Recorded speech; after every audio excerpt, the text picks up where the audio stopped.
You entitle it a key departure because Amber Rudd is really pivotal, or was pivotal, to Theresa May. Right, so she's been, for a long time, she's been May's sort of very loyal ally. She took over, May trusted her to take over the Home Office, which of course was where May spent many years. And Rudd is a Remainer, and within the sort of, not only within the cabinet, but within the sort of inner Brexit war cabinet, if you like, there is a very delicate balance between Remainers and Leavers.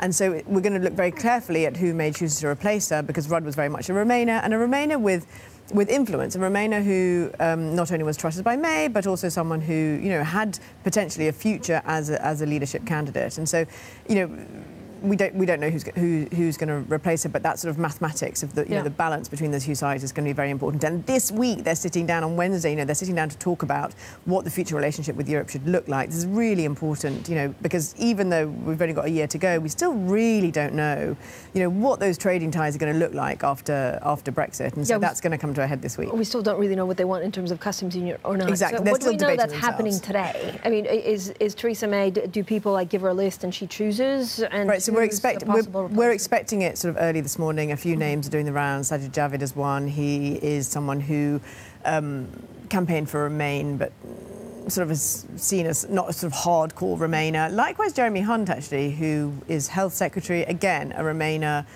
but who has come around and said that if there were another referendum, then he would vote Leave.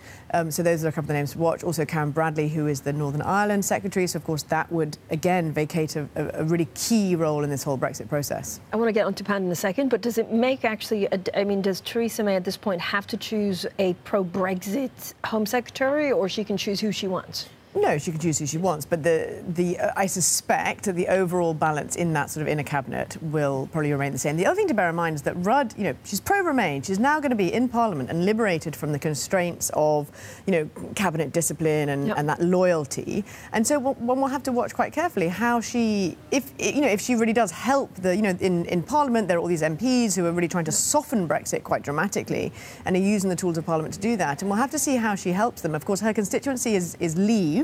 And so she might be a bit wary about, how public she is about that. But that's going to be something to watch. All right, really interesting. Charlotte, what does this all mean for Pound? I guess, we have Governor Mark Carney. There's a decision in 2 weeks. He talked down expectations of a hike. Again, people are calling him an unreliable boyfriend. Is there an impact on this, on how MPC sees the future? Yeah, so I think for Pound watchers, this is really just the latest in a line of bad news. We've obviously had this disappointing UK data, leading the markets cut back their expectations of that May rate hike. I wouldn't imagine that this is going to play into the MPC's decision-making process, but it's more in terms of the overall Pound outlook. As Emma said, we've got key moments coming up in terms of Brexit. We've also got the customs union vote and the whole debate there. And I think a lot of investors are just struggling with kind of how to play that Pound outlook with all of this uncertainty.